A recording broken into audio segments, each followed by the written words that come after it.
Et me dit que je ne suis pas serviteur, mais Dieu disait la main du pays. C'est dans je m'ouvre, oh quel amour, quel enverra, quel amour, quel enverra, oh oh que Dieu aima un pécheur tel que moi, quel est ce merveilleux d'amour. Voyez comment toutes les prophéties s'accomplissent sous nos yeux, annonçant la venue du Seigneur. Au bientôt s'ouvriront les cieux, oh combien t'en pensez-vous, oh alléluia, et ça comme un frère, et il est plus tard que vous ne le pensez. Bientôt et bientôt, mais si les voyez dans le ciel, si la terre est partout, proclamant la venue du Seigneur. Répandez-vous ou vous mourrez, oh combien t'en pensez-vous?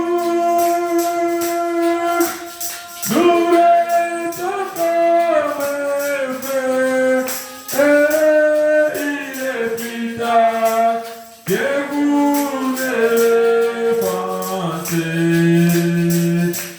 Oui, le Seigneur revient bientôt. La fin de toutes choses est proche.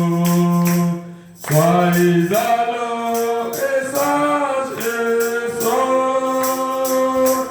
Prenez toutes les armes de Dieu. Vivez la vie des bons chrétiens, oh combien et t'en pensez-vous? Alléluia, restons comme un frère, et il est plus tard que vous ne le pensez. Oui, le Seigneur revient bientôt. Alléluia. Amen. Que le Seigneur vous bénisse ce matin. Nzambe apambola bino na tongo oyo. Et je souhaite que passer. Dès que je souhaite okoyikoleka. Je disais que Dieu vous bénisse. Est-ce qu'il y a un jour ce matin?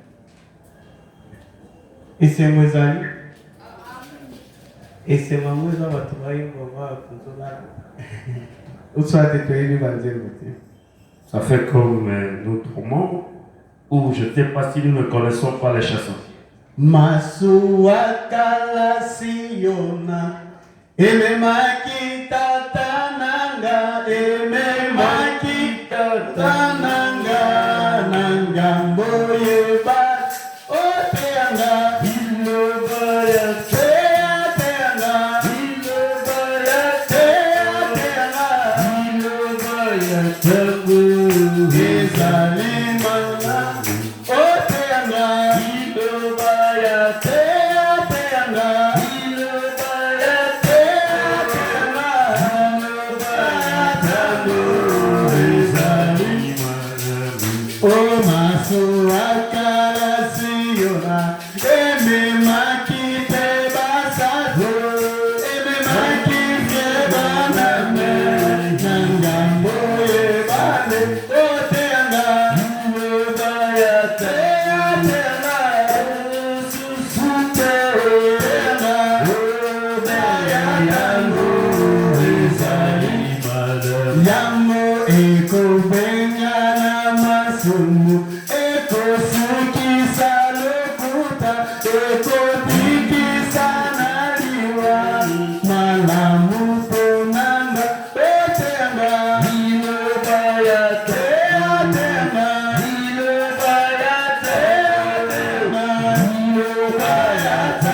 Il y aura quelques versets. Je commence au premier verset. Au commencement, Dieu créa les cieux et la terre. La terre était informe et vide. Il y avait des ténèbres à la surface de l'abîme. L'Esprit de Dieu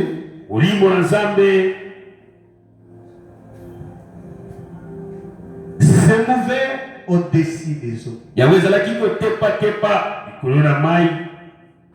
Dieu dit que la lumière soit. Alléluia. Amen. Ce matin, Dieu dit que la lumière soit. Et la lumière fit. Dieu vit que la lumière était bonne. Et Dieu sépara la lumière avec les ténèbres. Dieu appela la lumière jour. Il appela les ténèbres nuit. Ainsi, il y eut un soir, il y eut un matin. Ce fut le premier jour. Genèse 1:15.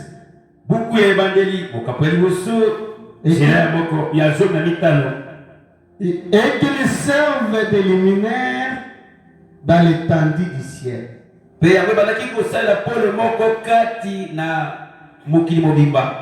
Pour éclairer la terre. Cela fit ainsi. Il fit deux grands luminaires.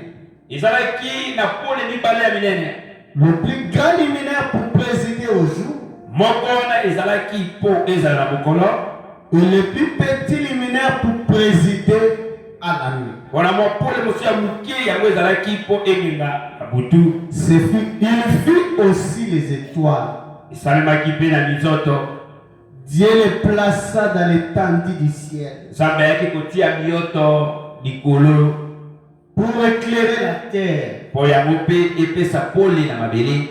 présider au jour et à la nuit, et pour séparer la lumière d'avec les ténèbres. Dieu vit que cela était bon. Ainsi il y eut un soir, il y eut un matin. Ce fut le 4e jour. Nous allons prier le Seigneur. Oh Dieu. Oh Zambé. Ta parole du commandement qui a créé les cieux et la terre. C'est pour cela que nous voulons parler ce matin. Écarte l'homme sur le chemin. Dans la vie de tes enfants ici réunis, il y a des ténèbres dans leur vie. C'est toi la grande lumière. Si tu descends ce matin, celui qui était obscur deviendra éclairé. Celui qui était nuit deviendra jour. La vie qui était abandonnée, le chaos total deviendra quelque chose de merveilleux. Bénis-nous ce matin. Assujettis le diable dans nos vies. Domine au Père. Délivre au Seigneur. Guéris au Dieu. Que sa puissance soit dans cette salle. Dans le nom de Jésus-Christ. Amen. Amen. Vous pouvez vous asseoir.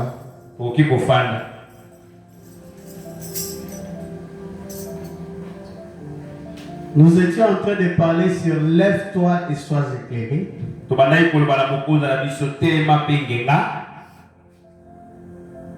Il y a des hommes de Dieu qui ont parlé de ça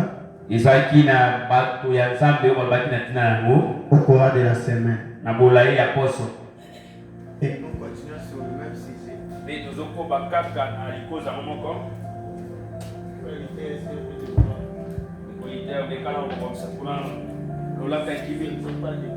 Regarde votre chargeur là. Il y a un problème.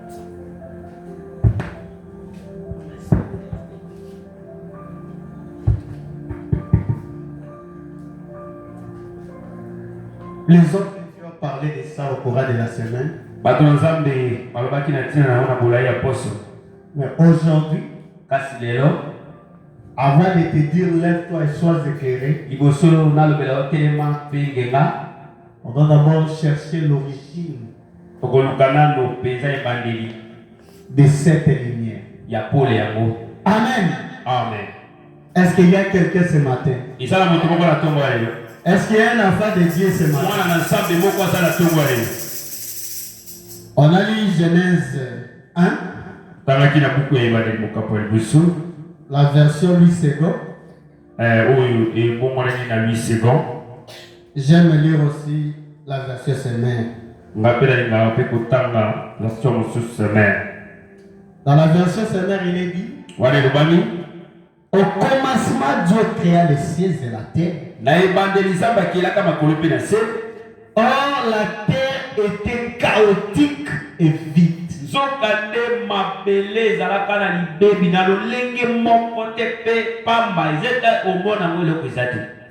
Les ténèbres couvraient l'abîme. Et l'Esprit de Dieu planait au-dessus des eaux. Et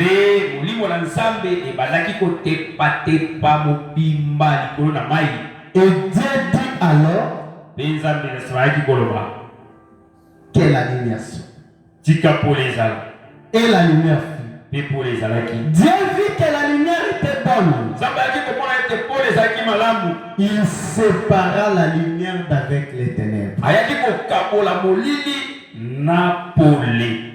C'est-à-dire, Elingi koloba la terre que nous voyons aujourd'hui, mabele oyo toomona lelo au commencement, na ebandeli c'était vide. ezalaki na lolenge te. À part être vide, zanga mpenza komona na zanga komona na boye c'était aussi un chaos. ezalaki mpenza mabe koleka. Vous savez, le chaos, c'est quoi? boyebi mabe koleka eza nini? C'est quelque chose avec lequel on ne peut espérer à rien. eza eloko moko oyo koki kolikia na yango te.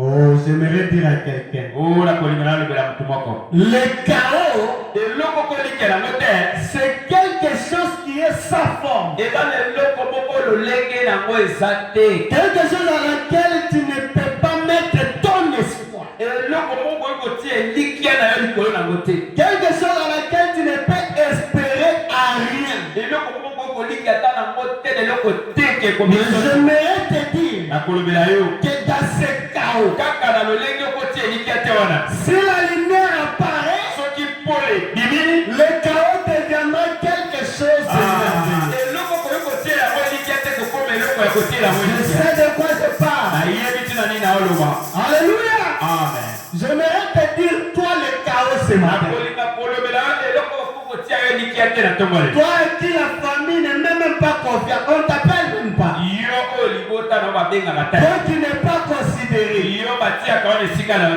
Ce matin l'éternel te dira, na ntongo ya lelo kolobela yo lève-toi telema et sois éclairé. mpe genga Et quand tu seras éclairé, mpe ntango kozwa pole le chaos deviendra eloko bakotia yo elikia te wana kokoma quelque chose de merveilleux. eloko moko oyo bakotela mo elikia. Toi que la famille a rejeté, yo oyo libota babwaka ye c'est seulement avec toi que l'éternel veut commencer. eza kaka na nzela na yo kolo ya bakobanda. Toi qu'on n'espère pas, yo balikiaka te. toi qu'on est en train de passer la tête, toi un jour tu partiras. yo bakokanisa ete mikolo mibale misato kokende. J'aimerais te dire le Dieu qui avait guéri cette personne-là dans les zones de Bethesda. nakolobela yo boye nzambe abikisaki moto wana na mai ya betisaida Après 38 ans de la maladie, nsima ya bambula tuku il est ici ce matin. azwami awa na ntongo ya lelo. Alléluia. amen. Il peut te guérir akoki kobikisa yo dans une maladie qui a beaucoup duré na bokolo moko evumeli ntango molai pour servir de témoignage pour cette église. po esunga na litato nini ekilisi Tu yayo. peux dire amen. okoloba amene. La terre était chaos. mabele ezalaki na lolenge te La wokolia. terre était vide. mabele ezalaki pamba. Il n'y avait même pas un arbre sur la terre. ezalaki ata na nzete moko te na mabele. Amen. amen. Il n'y avait même pas des herbes sur la terre. ata matiti ya mike mike oyo mpe na mabele ezalaki te. Et s'il n'y a pas d'arbres sur la terre, soki nzete eza te na mabele, s'il n'y a pas des herbes sur la terre, soki mpe matiti ya mike mike eza te na mabele, il n'y aura pas la vie sur la terre. bomoi mpe ezalaki te na mabele. Amen. amen. Selon les chimistes, kokokala na bato oyo bayekolaka mabele ndenge nini kolona milona evima ekoma na vitamine. selon les chimistes, bato bayekolaka milona mpona il y a une réaction ezali na eloko moko qu'on appelle la réaction de la photosynthèse. oyo babengaka yango réaction ya photosynthèse. Et cette réaction, mpe eloko wana c'est celle qui fait en sorte que les arbres, vous voyez la verdure qui est là. yango nde esalaka ete bomono banzete na lolenge mpenza yango ezenga eza wana. La verdure que vous voyez dans les arbres, bozenga oyo bomona yango na banzete wana ça vient par la réaction de la photosynthèse. yango eutaka na réaction ya photosynthèse.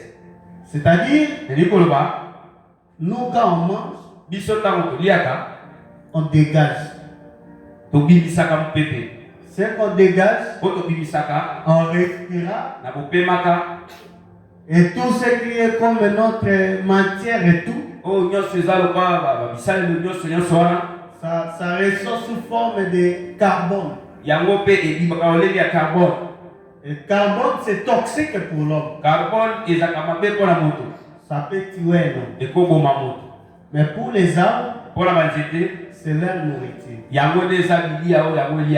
À partir de ce carbone, et en association avec l'eau, à la présence de la lumière, le carbone devient la nourriture pour les arbres. J'aimerais dire à quelqu'un, le Dieu qui nous a créés depuis le commencement, lui-même il était d'abord un vrai chimiste. Il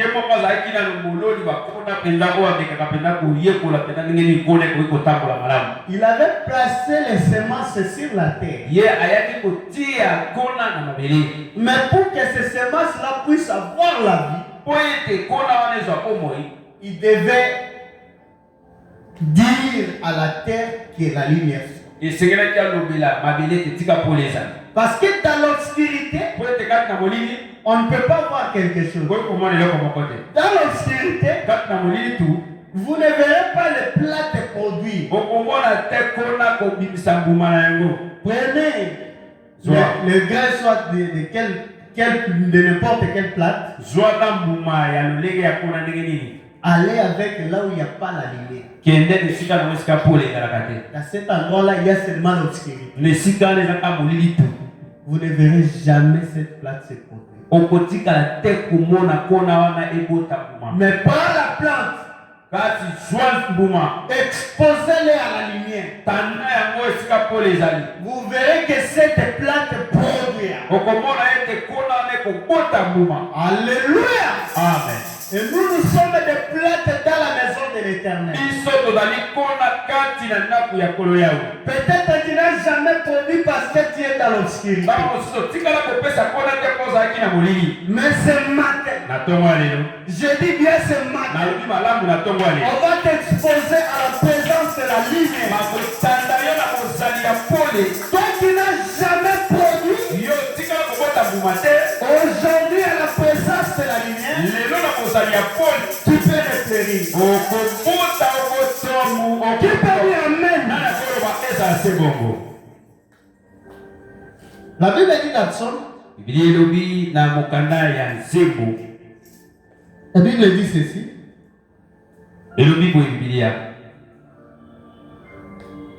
Car auprès de toi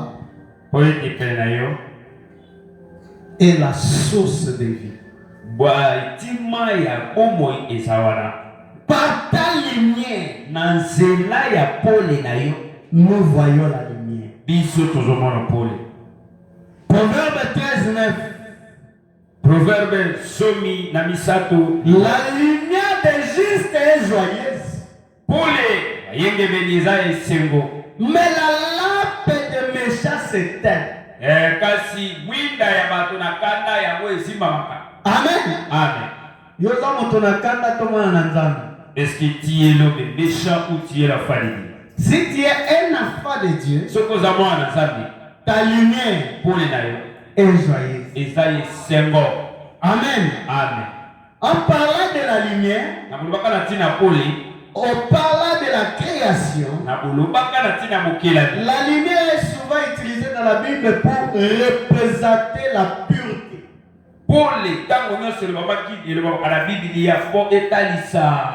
La pureté, la vérité et la guidance divine. Elle est un symbole de l'illumination spirituelle. La révélation de Dieu aux hommes. Les croyants sont apportés à être porteurs de la lumière. Amen. Amen. Mais souvent, il y a des Illuminati, des illuminés. Batouana ba illumination, ba maikari. bato ya soloka basalaka bonganga Et ils se prétendent avoir la lumière. bango bawelaka koloba ete baza na pole. Ils prétendent être illuminés. Bango bawelaka bamilobelaka ete baza bato ya pole. Or, l'illumination véritable zoka nde pole penza ya solo vient de Dieu. yango utaka nde pa nzambe. Amen. Comment toi tu n'es pas de Dieu? Soki yoza oyo ya nzambe te, Tu te dis tu es illuminé. ozoloba ete oza na pole. Tu es illuminé par quelle lumière? Yo oza na pole ya pole nini? Parce que nous là, Po ete biso wana on peut s'appeler les illuminés. toki kobengama bato ya pole Parce que notre Dieu, po ete nzambe na biso il est la grande étoile brillante du matin. ye azali mozoto monene oyo Il s'appelle le soleil de la justice. ye azali moi ya boyengebeli. Il est la vérité de la parole divine. Ye azali bosolo ya liloba ya bonzambe. Il est la loi qui voyageait au-dessus des eaux à la création. Ezali mpenza molimo bazali kotambola likolo na Il est la logos. azali pole ke Il est la grande colombe fait accrocher au mur. azali likonzi na moto ya monene oyo ebandemi na efelo. Et cette grande colonne de fer, Likonzi na moto moko c'est la même colonne de ezalika fer likonzi na moto moko qui accompagnait les enfants oyo ezali d'Israël. kokamba bana Isalaele. Alléluia.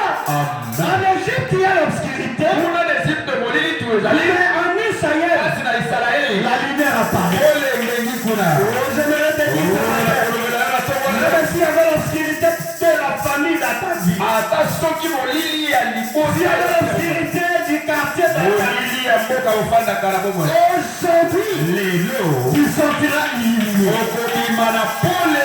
Je sais de quoi je parle. nayebi nini nazoloba J'ai prêché cette prédication ngai natiaki te ya oyo dans une église où il n'y avait même pas de tôle. na eklise moko oyo ezalaki ata na mazaza te, Il y avait seulement des planches. ezalaki kaka bateka mabaya. Après cette prédication, malalité ya oyo on a construit l'église. batongaki eklise Je vais te dire ce matin, nakolobela na ntongo ya lelo même si ta vie soki ata bomoi na yo qui est informe vide, oyo eza na lolenge qui te n'a plus d'espoir, oyo eza na elikya te que tu ne peux pas espérer. okoki kolikya nango te Aujourd'hui, lelo la parole qui avait dit au commencement, oyo ekobaki na ebandeli que la lumière pole ezala est ici ce matin. eza na ntongo ya lelo C'est pour changer ta vie. eza mpona kokongola C'est bomoi pour te donner la lumière. mpona kopesa yo pole Afin que tu deviennes atilaki okoma la lumière du monde. pole ya mokili. Tu peux dire Alléluia. Alléluia. Tu peux dire gloire à Dieu.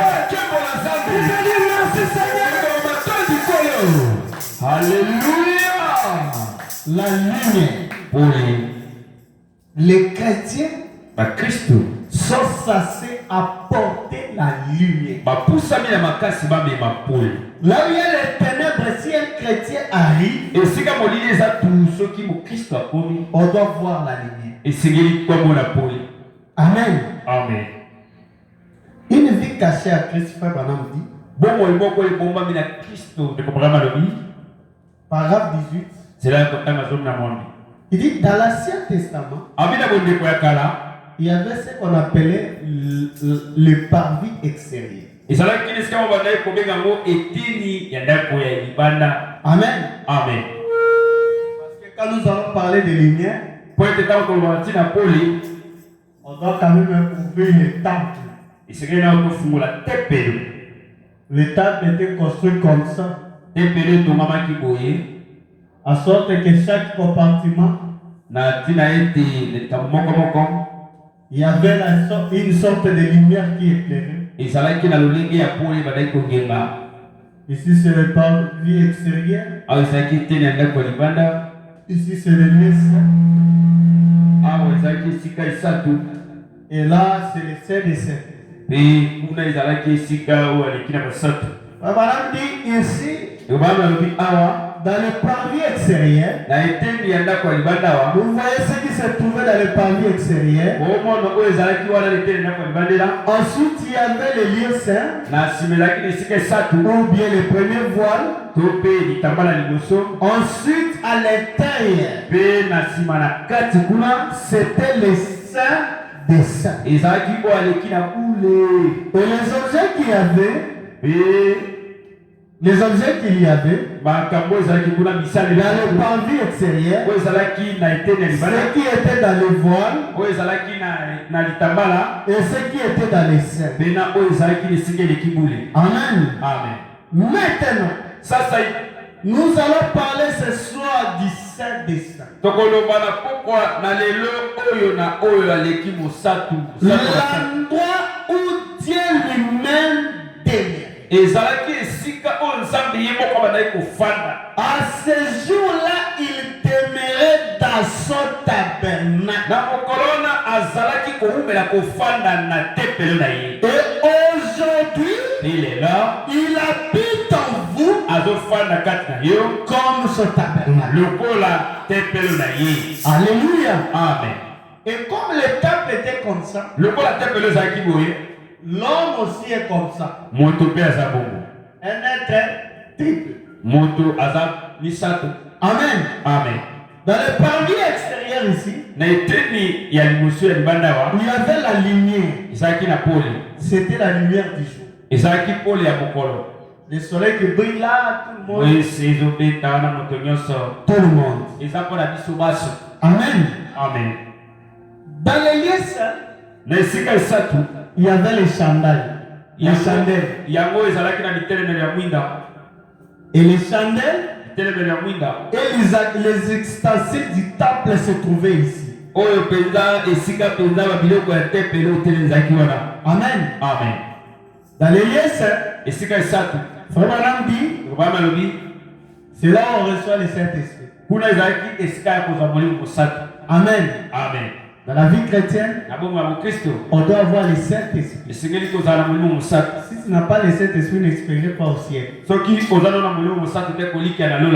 le Saint-Esprit qui te donnera le pouvoir de quitter la terre.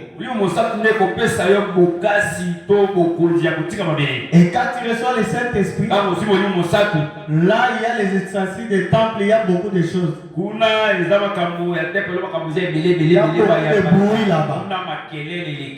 Amen. Amen. C'est là où on a des dons de parler à langue et de prophétie. De danse en esprit. Tout c'est là-bas. Amen. Amen. Et la sorte de lumière qui était là, c'est la chandelle. Amen. Amen. Dans le parvis extérieur, la sorte de lumière qui est là, c'est la lumière naturelle. Amen. Amen. Et la lumière naturelle, comme aujourd'hui, ça n'éclaire pas bien.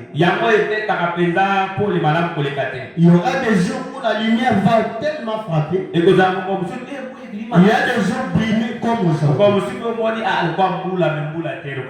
Amen. Amen. La lumière là est influence. Mais dans le lieu saint, il y a la chandelle. Et la lumière du chandelle aussi est influence. Si assez d'huile, et les mèches sont bons,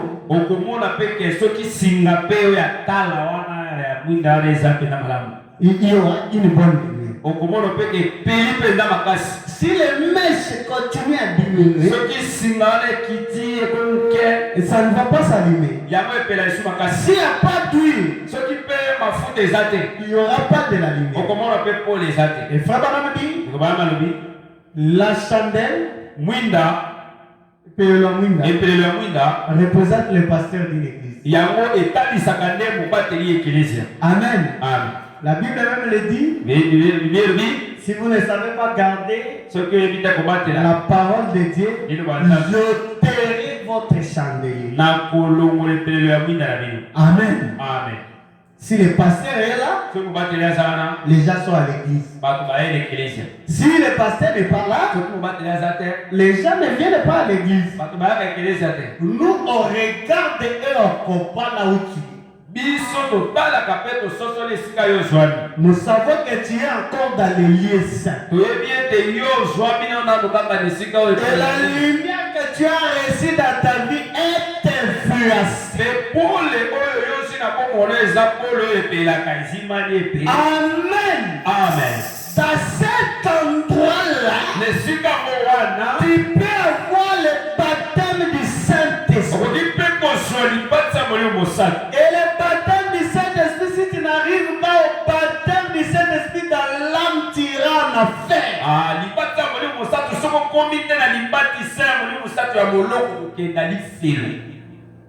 Oh. Tu peux servir. On peut voir l'action de Dieu sur toi. Mais tu n'es pas arrivé. Là-bas, dans le sein des saints, là, la lumière qui éclaire là-bas, c'est la lumière qui n'est pas influencée. Que ce soit le jour, que ce soit la nuit, que ce soit le matin, la lumière qui est dans le sein des saints n'est pas influencée. Là-bas, c'est la gloire de la Shekinah. Oh, alléluia. Et la gloire de la Shekinah ne regarde pas le jour, ne regarde pas la nuit. Quel que soit le jour, la lumière est là. Quel que soit la nuit, la lumière est là. Quel que soit midi, la lumière est là. Quel que soit 15 heures, la lumière est là. Tu peux dire amen? Oh Dieu, pitié seul. Maintenant, Ça a été. avant d'y pénétrer, ici, il y avait un rideau. Et ce rideau était fait de la peau de blaireau.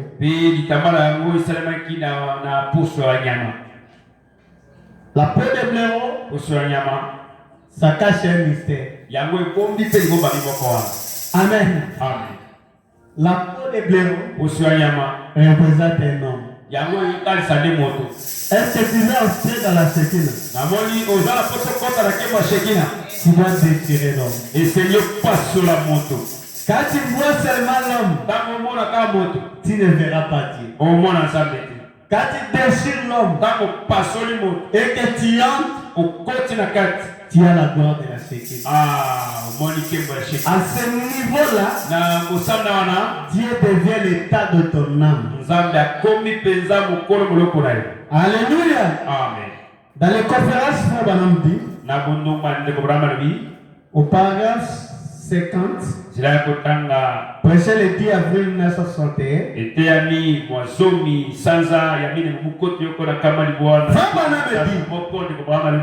Frère Branham dit, je ne veux plus traîner, sois avec moi. Frère Branham dit,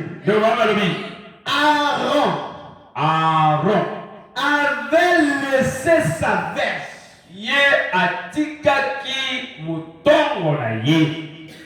Là, une année. Et elle avait bourgeonné.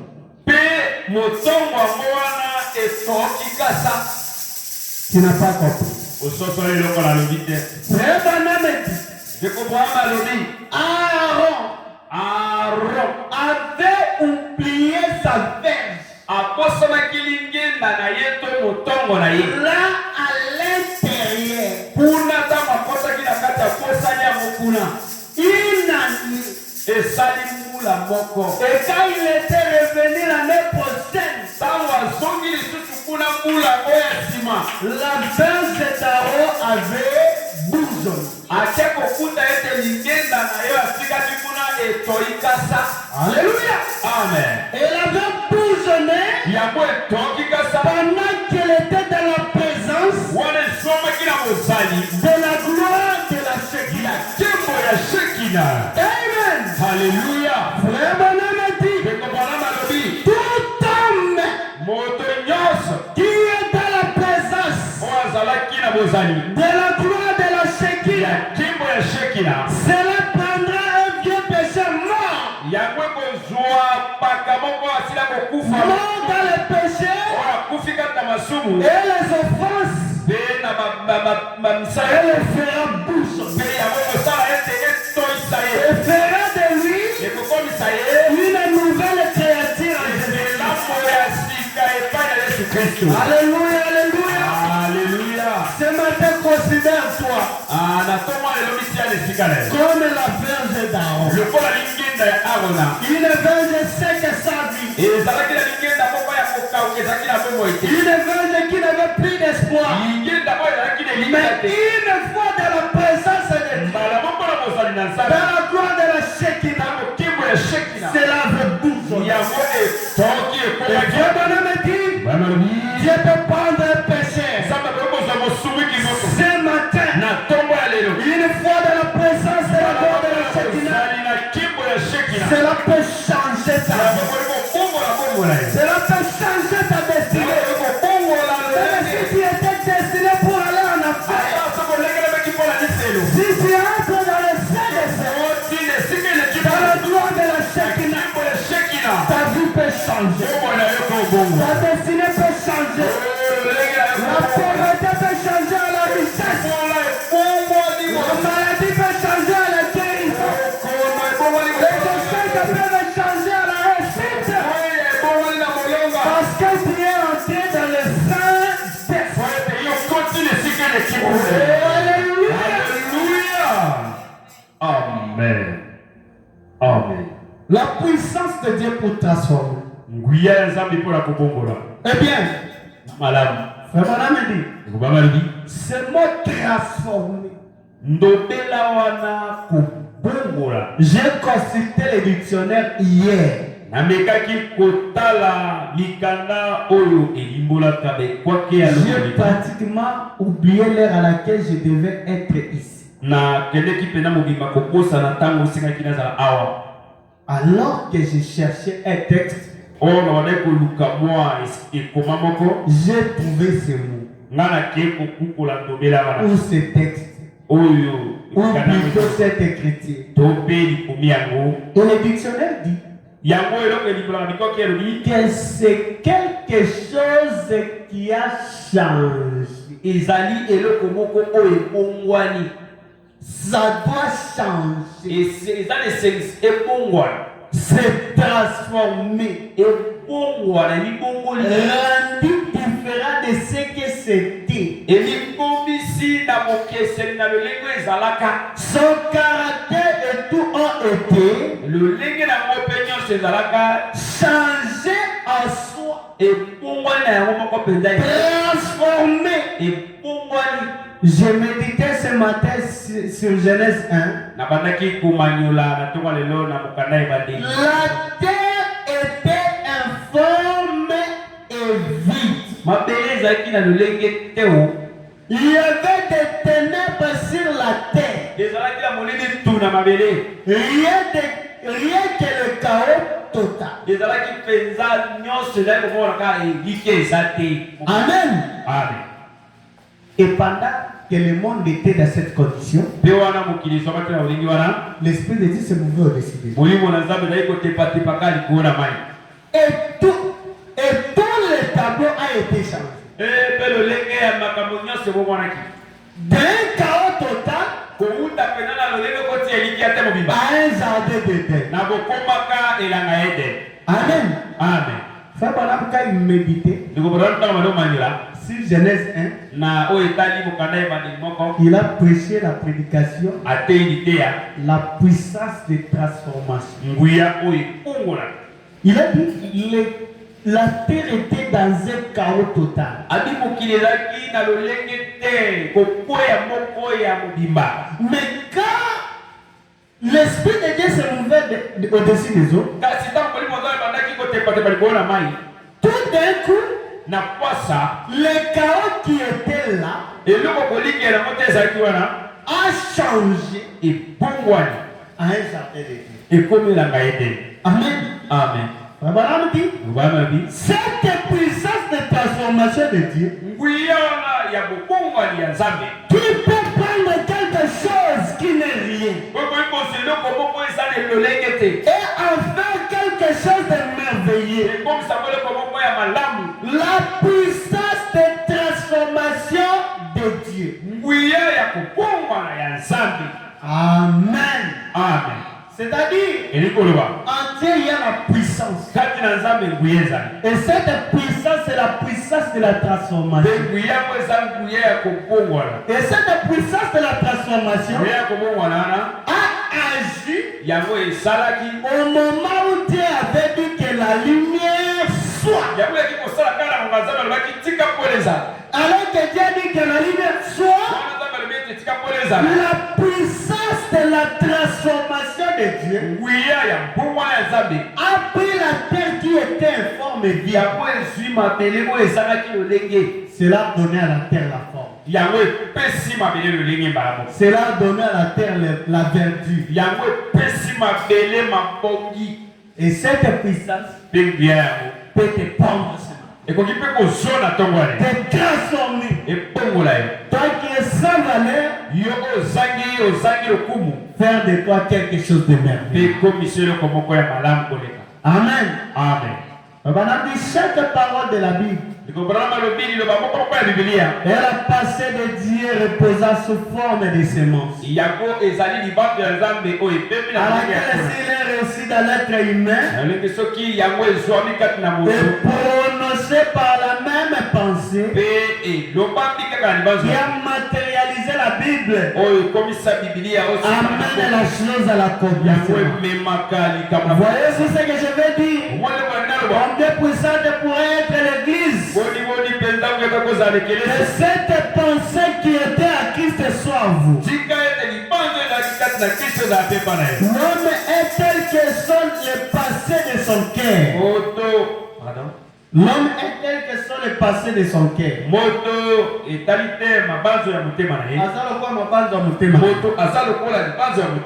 Maintenant vos passés, si elles deviennent une expression, c'est comme lorsque Dieu a dit qu'il y ait un monde. Avant que ça devienne une parole, il a fallu que ça soit une passe. Aussi Dieu dans la création créa d'abord le monde par sa pensée. Il prononça. Et la pensée, une fois exprimée, se matérialise. Alléluia. Amen. Voyez-vous ce que je veux dire? Oh, si c'est le même esprit de Dieu qui a dit que la lumière soit, et il y eut la lumière. Qui a dit? Qui est des arbres? Et qu'il y ait des arbres. Si cette même pensée qui était en Christ est à vous, elle pourrait bien dire qu'il n'ait plus de cassette. Et il disparaîtrait. Que les aveugles recouvrent la vie. Et il serait ainsi. C'est votre passé. Jésus a dit en vérité, je vous l'ai dit. C'était Jésus. Amen. Amen. Si cette même esprit est avec nous ce matin, tu ne sortiras pas d'ici malade. Amen. Amen. Tu sortiras de cet endroit guéri. Tu sortiras de cet endroit pardonné. Tu sortiras de cet endroit béni. Amen. Amen. Je suis en train de poser les bases avant de sauter pour finir.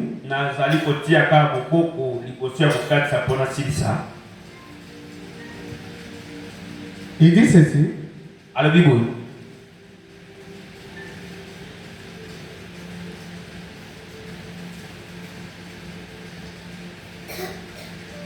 Parce que la lumière que nous parlons, Po ete pole tolo batina nango.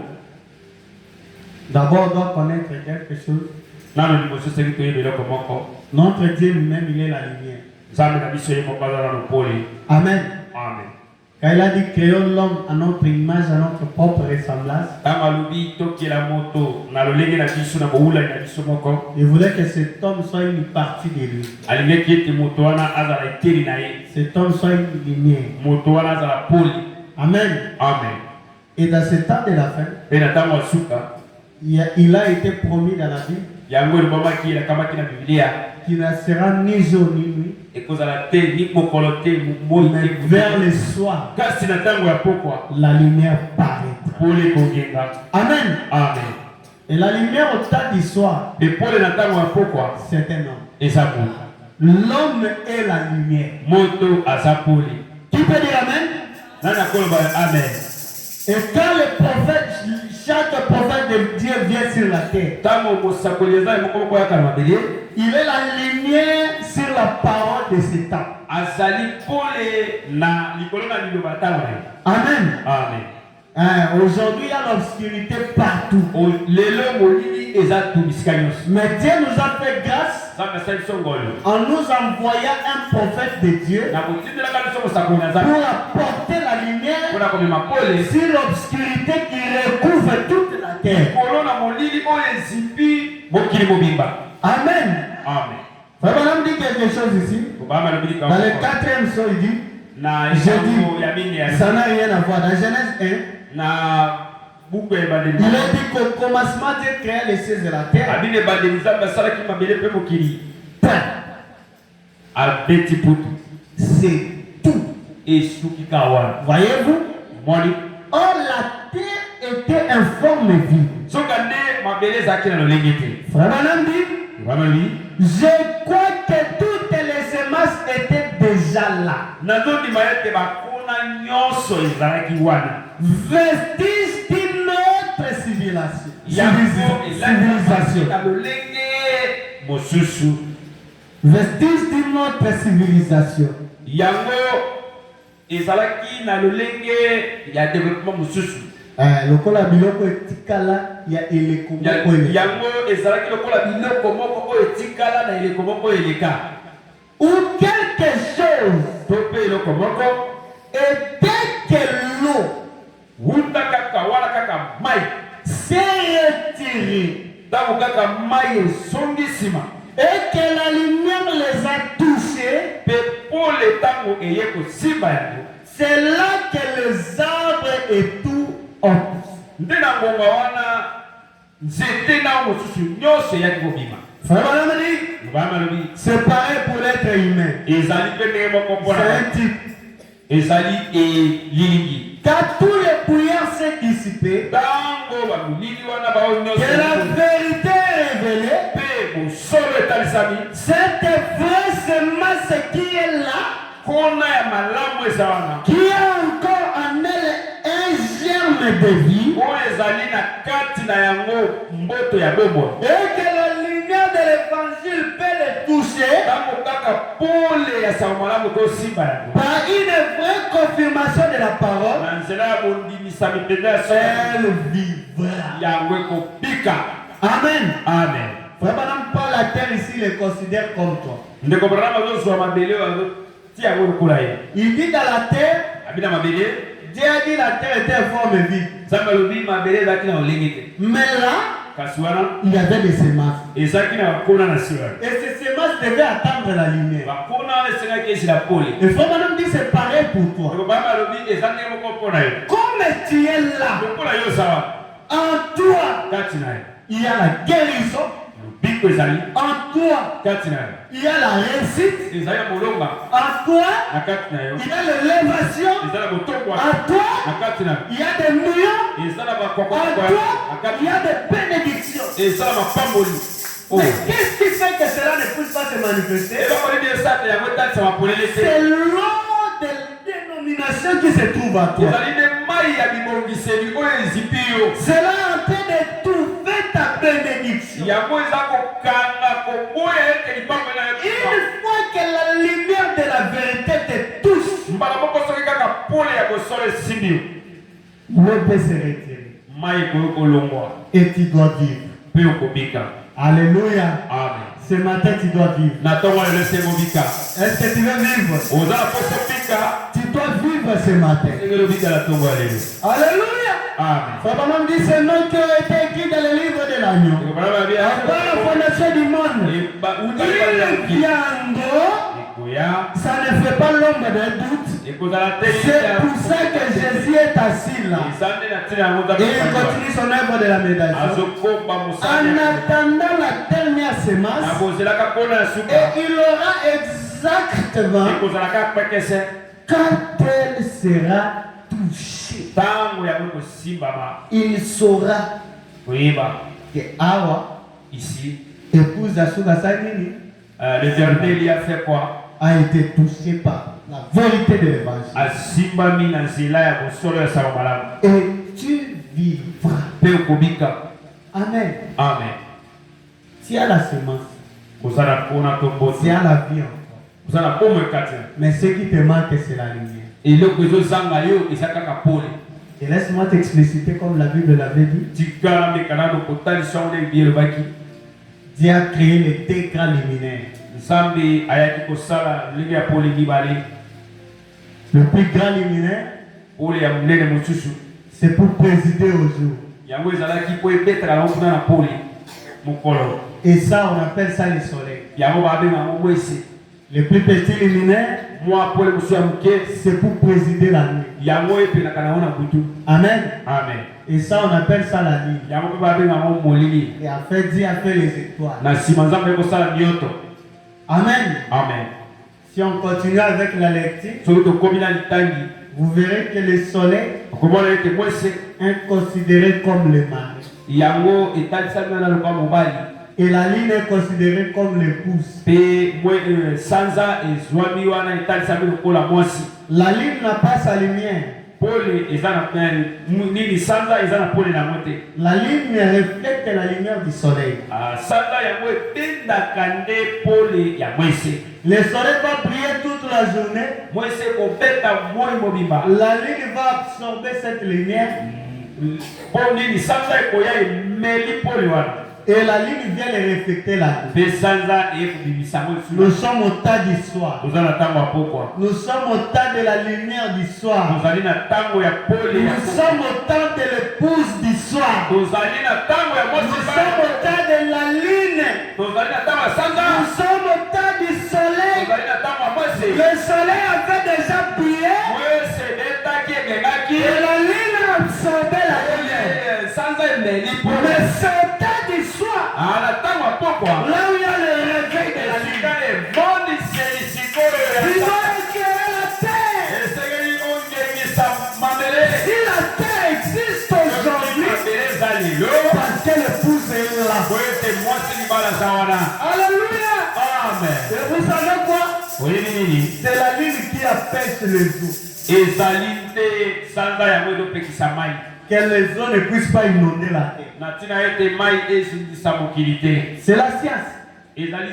La lune, son rôle, c'est d'empêcher les eaux. Que les eaux ne puissent pas inonder la terre. Et ces eaux peuvent représenter le bruit de guerre que vous attendez partout. Les eaux peuvent représenter les difficultés, les fleurs qui devaient arriver sur la terre. Mais quand Dieu regarde, lui regarde soleil de la justice. Quand il regarde, la lune est encore là. Comme la lune est là, toi les eaux retire-toi. Amen. Amen. Oh Dieu. Et mon homme dit, il y a ici un homme qui peut allumer la lumière. Paragraphe 66, il dit ceci. Si Dieu fait toujours la même chose, quand il s'apprête à utiliser quelque chose, comme il fit dans cette vieille étoile,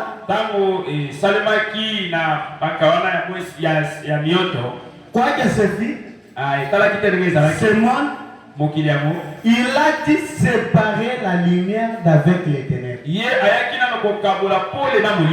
Amen. Amen. Quand il s'apprête à utiliser un groupe de gens, il doit séparer la lumière avec les ténèbres.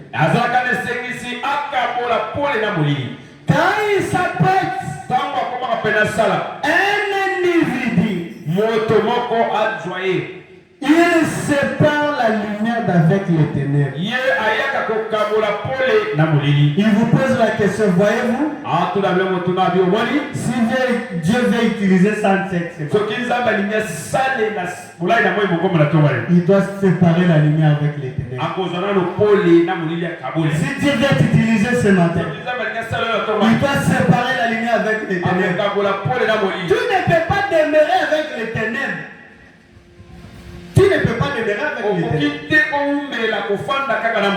Parce que Dieu s'apprête à t'utiliser ce matin. Et quand Dieu veut utiliser un homme, il sépare la lumière avec les ténèbres.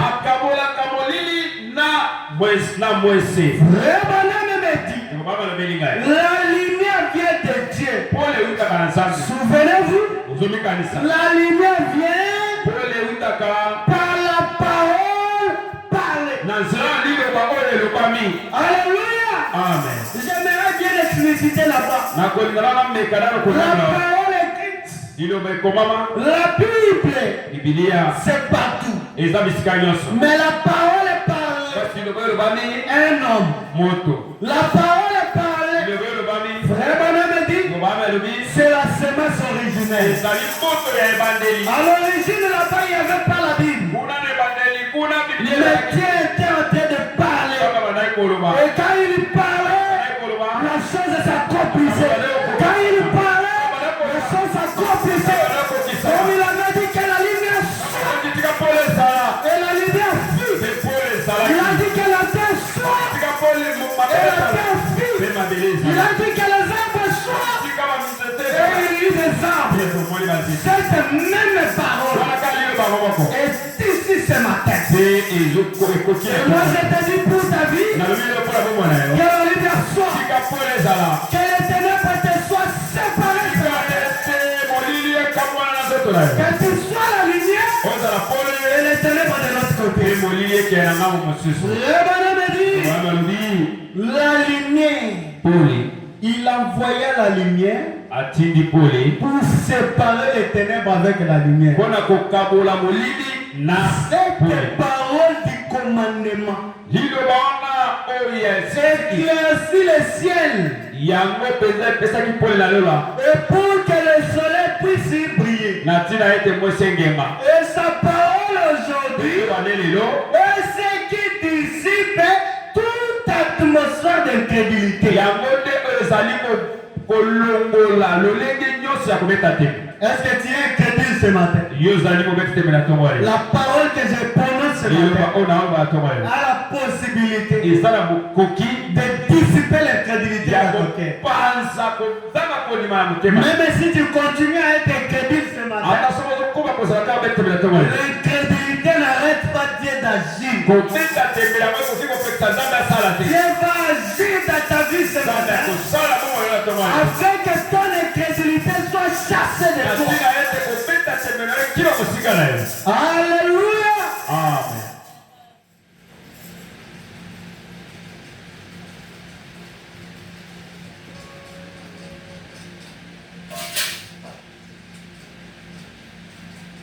Il y a quelque chose de merveilleux.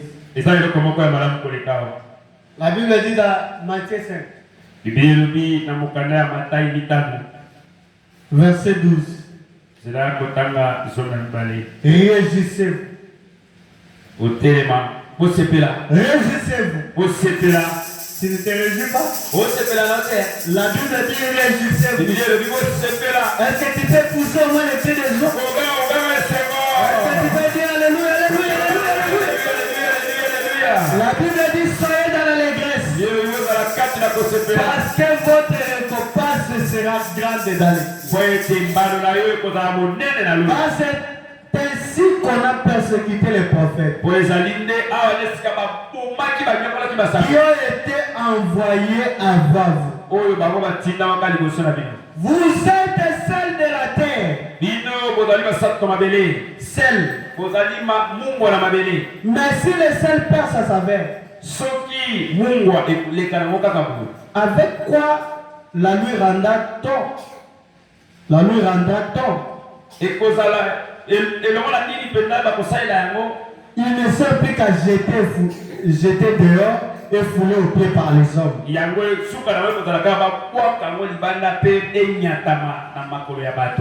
Bible te dit, vous êtes la lumière du monde. La lumière que nous parlons ici, ce sont des hommes. Tu es la lumière de ce monde. Vous êtes la lumière du monde. Une ville est située sur une haute montagne et qui ne peut être cachée. Et on n'allume pas une lampe pour la mettre sous les boisseaux, mais on la met sur les chandeliers. Et elle éclaire tous ceux qui sont dans la maison. Amen. Ici, nous sommes en train de nous allumer ce matin. Ce n'est pas que tu prends le feu de Dieu, tu pars avec ça pour faire cacher ça là-bas. Non. Mais c'est pour que tu sois et ça dépose là. Une lumière qui va éclairer la terre. Par ta vie, par ton comportement, par ta marche, dans tout ce que tu peux faire sur cette vie, tu dois être une lumière. Dans le fondement fondamental pour la foi, frère Branham dit, paragraphe 23, vous êtes la lumière du monde. Une ville située sur une montagne qui ne peut être cachée. Et nous ce soir, nous ce matin, nous devons avoir honte de nous-mêmes. Amen. Et c'est Soni, avoir honte de nous-mêmes. Moi, tant que la foi de Dieu, la lumière du monde. Moi, je reste toujours à la maison, je ne prie pas. Je ne cherche même pas la face de Dieu. Nous devons avoir la honte. Nous devons avoir la honte pour nos vies. Confessez ces serments devant Dieu. Et humblement notre crédulité. Et lui demander de nous pardonner de la manière dont nous le représentons. Il compte sur nous. Les gens de l'Ancien Testament n'avaient pas cette présence. Vous en êtes pas conscient. Parfois vous vous référez à Élie, Moïse. Ce sont des grands hommes ordonnés par Dieu. Mais ils n'avaient cependant le privilège que vous avez. Ils n'avaient pas ce privilège.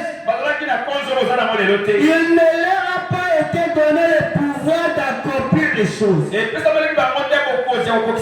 En effet, ils ont vu ce jour d'avance. Ils l'ont salué.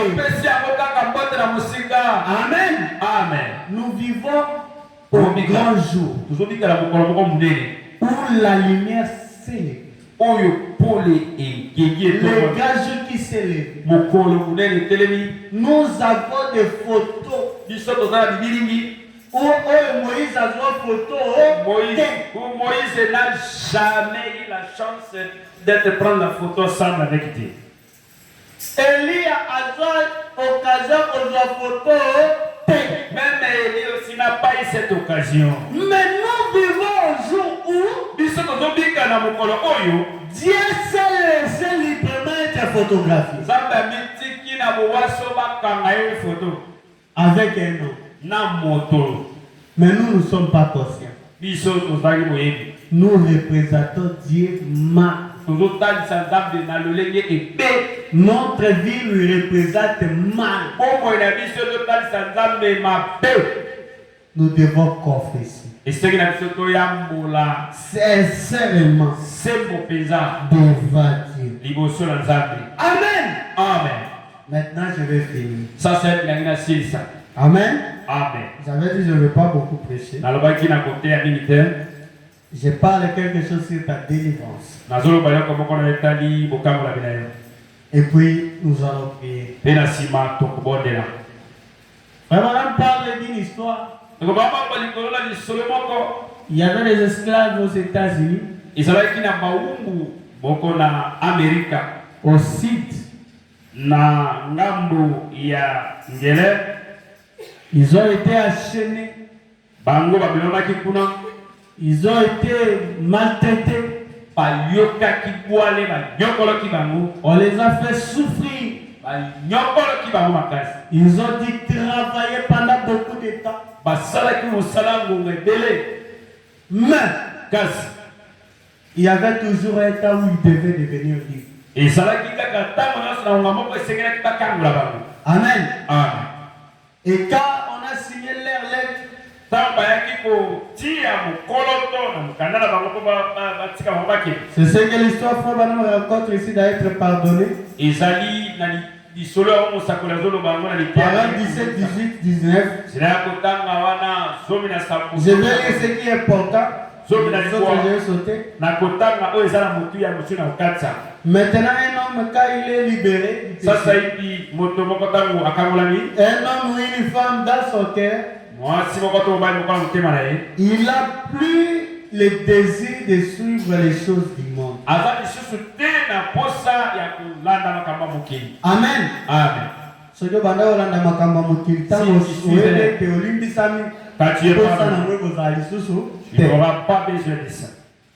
Il est pardonné gratuitement Alimbisaki mobimba et devient une nouvelle créature akomi ekelamu ya sika en Christ Jésus. kati na Kristo Yesu. Il s'affectionne aux choses d'en haut. Ye mpenza Il s'affectionne aux choses d'en haut. ye akozala sikoyo na posa ya makambo ya likolo Là où Christ est assis à la droite de Dieu. esika kani Kristo afandi na Il est libéré gratuitement. ye akangolami mobimba.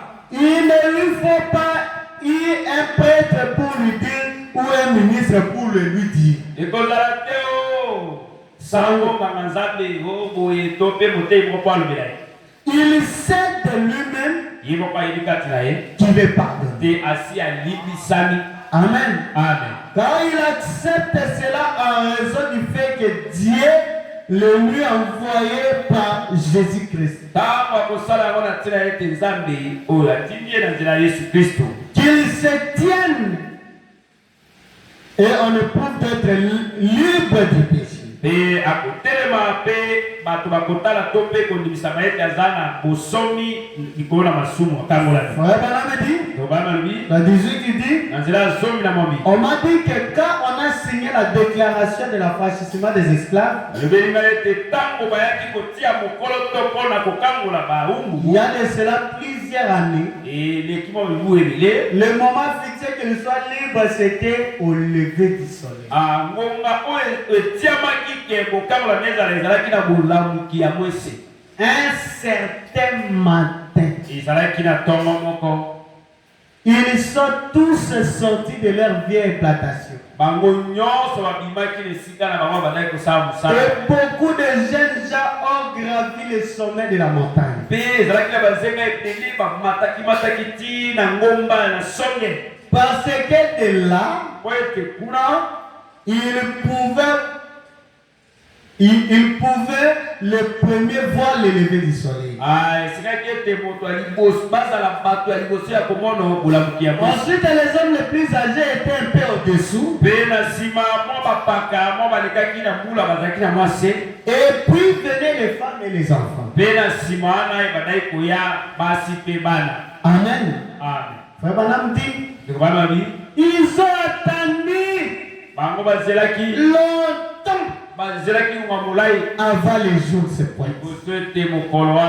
Parce que le statut d'esclave, les dires épreuves avaient marqué leur vie de tristesse. Amen. Amen. Ça se voit, non? Il n'y a pas question de manger. Il n'y a pas question de quoi que ce soit. Mais les deux épreuves que tu traverses dans ta vie, même si tu es à l'église, tu es triste. Tu as toujours les soucis. Tu passes seulement à tes épreuves. Et Frère Branham dit, ils ont soupiré pour ce jour, car ils ont su qu'il était pardonné. Et la déclaration de l'affranchissement mentionné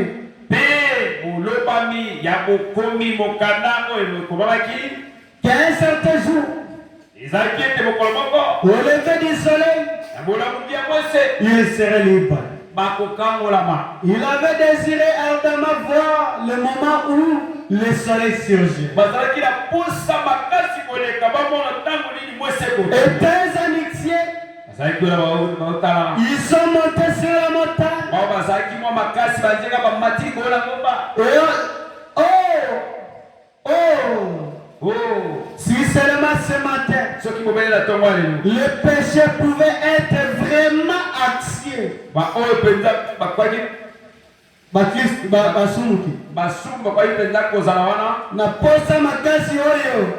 De savoir qu'ils sont pardonnés. Vous êtes pardonnés au moment même où vous acceptez Jésus-Christ comme votre sauveur. C'est alors que vous êtes pardonnés. On disait, les jeunes ont attendu. Et dès que le soleil a commencé à briller à l'est, amen. Amen. Ils ont crié aux plus âgés, nous sommes libres. Alléluia. Amen. Est-ce qu'il y a les jeunes ici? Est-ce que les jeunes peuvent crier, nous sommes libres? Nous sommes libres. Est-ce que les jeunes peuvent crier, nous sommes libres?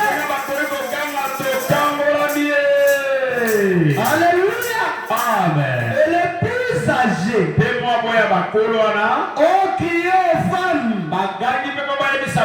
aux enfants, nous sommes libres. Est-ce qu'il y a les plus âgés ce matin? Alors que tu dis nous sommes libres, que ces maladies puissent te libérer. Est-ce que tu veux dire nous sommes libres? Est-ce que tu peux changer et dire je suis libre? Moi je suis libre du péché. Je suis libre de la maladie. Je suis libre des échecs. Je suis libre ce matin. Écoutez. Et les femmes ont crié aux enfants, nous sommes libres. Il y a des femmes qui peuvent crier ce matin, nous sommes libres. Nous sommes libres. Nous sommes libres. Nous sommes libres. Parce que le soleil venait de se lever. Et quand cet événement s'est accompli, Abraham a prêché une prédication. C'est le lever du soleil. Le soleil apporte la liberté dans ta vie. La lumière apporte la liberté dans ta vie. Le soleil apporte la liberté dans ta vie. Ce matin, ne sors pas dans cet endroit avec l'obscurité. Ce matin, ne sors pas de cet endroit avec la maladie. Ce matin, ne sors pas de cet endroit avec le problème. Soyez libérés. Au nom de Jésus, soyez guéris. Au nom de Jésus, soyez pardonnés. Au nom de Jésus, soyez libérés. Que la lumière soit. Si ta vie, que la lumière soit. Si tes affaires, que la lumière soit. Si tes études, que la lumière soit.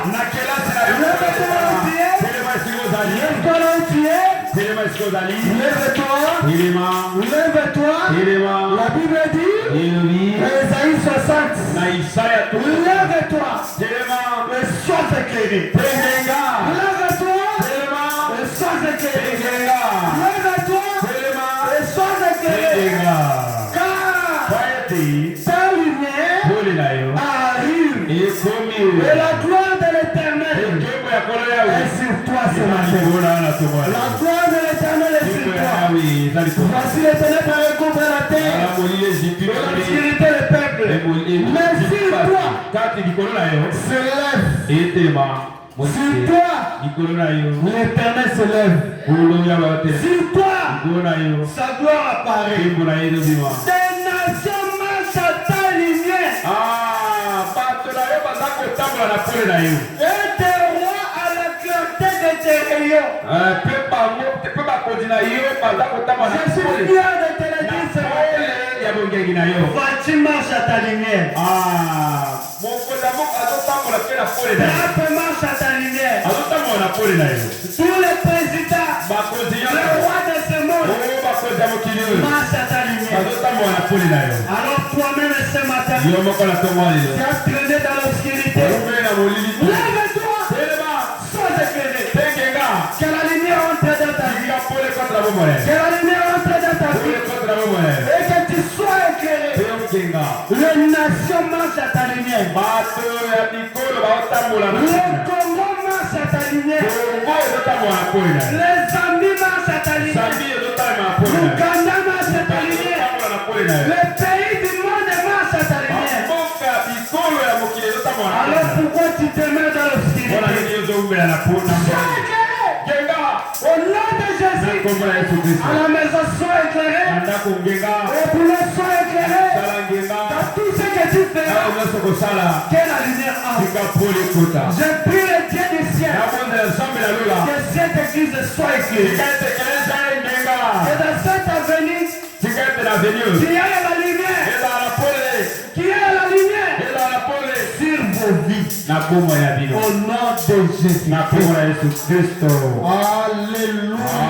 Alléluia. Alléluia. Alléluia. Que la lumière entre dans ta vie. Que ce matin, tu sors de cet endroit. Un homme, une femme, éclairée. Au nom de Jésus. Nous allons fermer nos yeux. Nous allons courber nos têtes. Je vais prier pour toi. Oh Dieu du ciel. Oh Dieu de bonheur. Oh le Dieu de ces messages. Oh le Dieu de la Bible. Que la lumière soit sur ces gens. Que la lumière soit sur cette église. Que la lumière soit sur nos vies. Que la lumière soit sur nos affaires. Que la lumière soit sur notre santé. Que la lumière soit sur tout ce que nous avons fait. Au nom de Jésus. Au nom de Jésus. Au nom de Jésus. Chasse les ténèbres. Au nom de Jésus-Christ. Au nom de Jésus-Christ. Je chasse l'obscurité. Au nom de Jésus-Christ. Je chasse la nuit de ce cette église. Au nom de Jésus-Christ. Je chasse la nuit dans la vie de tes enfants. Au nom de Jésus-Christ. Que la lumière soit. Que la lumière soit. Que la lumière soit. Oh Père. Oh Tata. Si c'est que ton serviteur le passé est en train d'apprendre là-bas. Oh mon bon aïe, mon Que la lumière soit. Je chasse la spirituelle de Dieu. Au nom de Jésus. Au nom de Jésus. Sur la vie de tes enfants ici. Frère Josué dans son couple. Lui et sa femme et les enfants. Je chasse les ténèbres. Que la lumière soit. Au nom de Jésus-Christ. Si maman dit à les enfants. Je chasse les ténèbres. Au nom de Jésus. Que la lumière soit. Son frère Luther et sa famille. Je chasse les ténèbres. Que la lumière soit. Au nom de Jésus. Pour tes enfants ici présents. On a cela que je ne connais pas le nom. Je chasse les ténèbres. Que la lumière soit. Au nom de Jésus-Christ. Merci Seigneur. Merci Père. Nous t'acclamons. Nous te bénissons. Nous poussons des pieds de foi. Parce que tu es mérites. Sois adoré. Sois élevé. Au nom de Jésus-Christ. Celui qui sent qu'il est malade, qu'il passe ici. Je vais prier pour toi.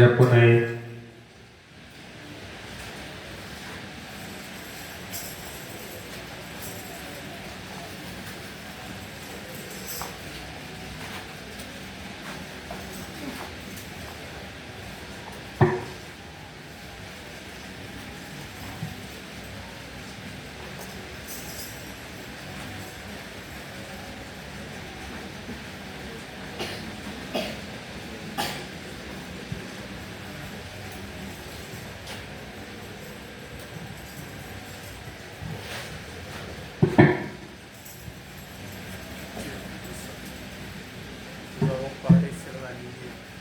Ce n'est pas le monde, mais c'est la présence de Dieu dans cette église. Au nom de Jésus-Christ, toi démon, c'est tabernacle de ce corps. Sors! Démon de la maladie, sors! Au nom de Jésus, sors! Sortant de cet endroit aujourd'hui, qu'il soit complètement guéri. Que cette saison qui vient de se passer, cette réunion de réveil, apporte un changement dans la vie de tes enfants et dans cette église. Je lui déclare guéri ce matin au nom de Jésus-Christ.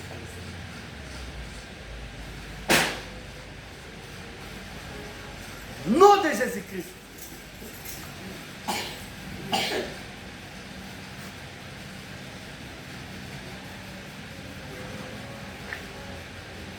Dieu Tout-Puissant, c'est toi le Créateur qui avait créé là-dedans, tu connais chaque maladie et tu as la réponse, la solution à tous nos problèmes. Viens avec cet enfant, pardonnez dans cette vie. Guéris-le maintenant, au nom de Jésus-Christ. Sortant de cet endroit qui se sent soulagé par l'autorité de la parole. Je recommande que je déclare guéri au nom de Jésus.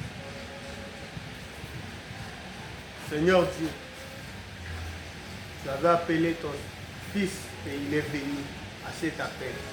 En sortant de cet endroit, tous les douleurs articulaires, tous les douleurs au niveau des pieds, au nom de Jésus-Christ, stabilise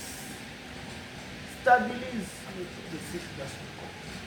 Stabilise son corps. Qu'il y ait un changement maintenant même. Je ne dis pas demain.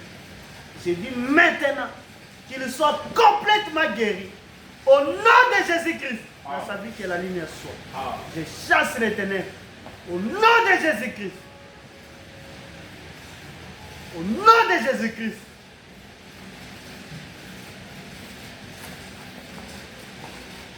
Seigneur, j'amène cette maman en ta. Seigneur Dieu, je peux voir le prophète William Branham. Quand il était devant les gens, il se référait, si c'était mon père, si c'était ma mère, tu allais faire quoi, Seigneur? Et maintenant, que je le touche, que ce soit tes mains qui l'ont touché, que ce soit ta voix qui prononce la parole. Maintenant même, je proclame la guérison si n'importe quelle maladie la dérange. Maintenant, au nom de Jésus-Christ, qu'elle soit guérie. Au nom de Jésus-Christ. Ah. Seigneur Dieu, je viens avec cette fille. Toi, tu connais la maladie qui la dérange. C'est toi le grand médecin par excellence. Guéris-la maintenant. Au nom de Jésus-Christ, je déclare guéris, que la lumière soit et que cela chasse les ténèbres de la maladie. Maintenant, au nom de Jésus-Christ. Seigneur Dieu Tout-Puissant, j'amène tout dans notre ténèbre. C'est toi le grand médecin, c'est toi le grand guérisseur. C'est toi le Dieu de son Père. Son Père a prié pour moi plusieurs fois alors que j'avais des problèmes, il y avait des solutions. C'est toi le même Dieu qui a parlé ici, que la lumière soit. Je chasse la maladie. Je déclare la guérison maintenant au nom de Jésus-Christ.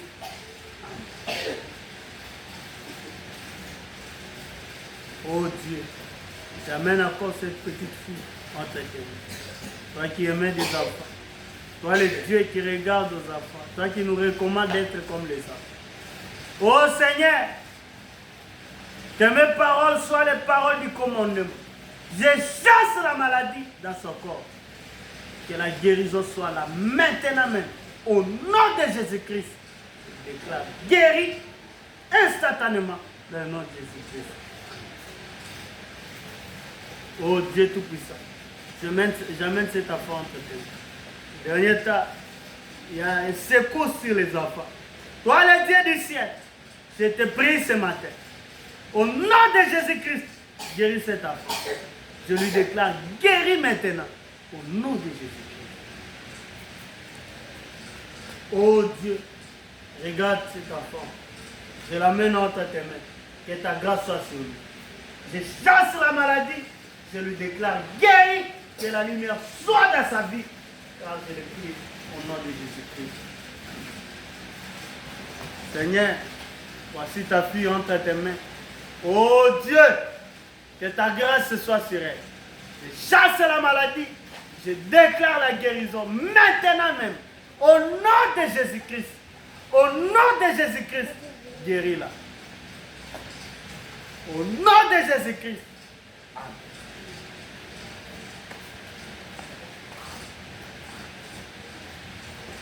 Père, nous avons prié comme tu nous l'as recommandé. Il nous Nous a dit tout ce que nous demanderons à prier. Que nous puissions croire que nous l'avons reçu. Et nous le verrons s'accomplir. Nous croyons que tu as déversé ta guérison dans cet endroit. Maintenant, au nom de Jésus-Christ, je déclare toutes ces personnes guéries. Au nom de Jésus-Christ. Amen. Amen. Que le Seigneur vous bénisse. Que Que le Seigneur vous bénisse. Est-ce que vous pouvez acclamer pour vous-même? Que Dieu vous bénisse. Frère Luther va monter pour finir le programme. Et après ici, on avait dit on sera chez vous aujourd'hui. Après ici, on va nous diriger chez Frère Josué. Et on visitera nos croyants comme ça petit à petit. Il y a des visiteurs qui sont là. Levez-vous d'abord. Mais j'aime mes visiteurs. Mes visiteurs sont ici, debout. Moi, je connais mes visiteurs. Que Dieu vous bénisse.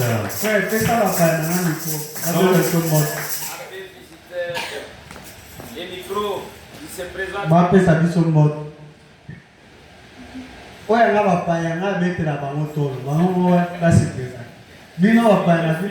Mes visiteurs. opesa biso ka kombo et adresse to royal. Merci pour la parole. Kombo nanga papa Lelo Jean. Navandi venu maninga anasi. C'était là pour répondre à l'invitation de Bodin Sakimus. Merci. Pande. Tobe talanta ni mabovu makali. Papa Lelo Jean to yambio na kombo na Yesu. Omani awa tosambela ka moto te. Tosambela ka Yesu. Nzambe na biso awa eza Yesu Kristo. Donc ce que ozuita ya kosanga na biso. Kola pambolo kutovana. Que Dieu te bénisse. Assis-toi. Comment la maman Marthe n'avant pas petite frère nangai papa Lelo Jean. Pourquoi to yamba kibino na ndaku ke to sepela to bité to vanda boite to kende ba mona pe biso ya to yaki to l'église. Amen. Et je rappelle Nicolas Biboso que avant de kende pour la sepela makasi na mateya bote biso. Amen. Maman Marthe to yambio na komo na kolo Yesu Kristo. Nzambe apambola yo. Chaque ndenge lobi ezamba liboso. Ezamba liboso le. Ce n'est pas la première fois, c'est la première fois aujourd'hui. Aujourd'hui c'est la première fois. Mais esukate. Mais que soit oui, quand vous dormez, vous vous réveillez, vous pensez que non, il y a une invitation là. L'invitation reste toujours. Nzambe apambola bi. Que Dieu vous bénisse. Merci. Merci.